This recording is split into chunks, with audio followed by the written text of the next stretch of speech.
मुख्यमंत्री ज्या रोडनं जातो तर खड्डा दिसला नाही पाहिजे आणि आमचा शेतकरी रोज मरतोय। असे रयतेचे राजे लाज वाटली पाहिजे ना।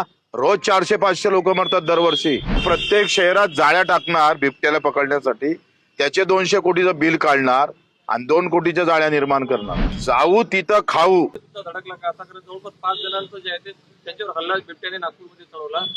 काय वाटतं तुम्हाला यावर? तो आमदार खासदाराच्या घरात घुसत नाही तेपर्यंत काहीच होणार नाही। तो सध्या शेतकऱ्याच्या घरात घुसतो फक्त।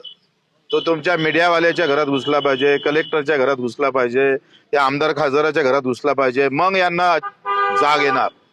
एखाद्या आमदाराचा साधा ऍक्सिडेंट झाला का रोडनं तर सगळ्या दुरुस्ती करतोय। मुख्यमंत्री ज्या रोडनं जातो तर खड्डा दिसला नाही पाहिजे आणि आमचा शेतकरी रोज मरतोय। असे रयतेचे राजे लाज वाटली पाहिजे ना। रोज 400-500 लोक मरतात दरवर्षी। हप्त्यानं एक माणूस मारलं जातं, पण यांची मुलं बाळ नाही ना त्याच्यामध्ये।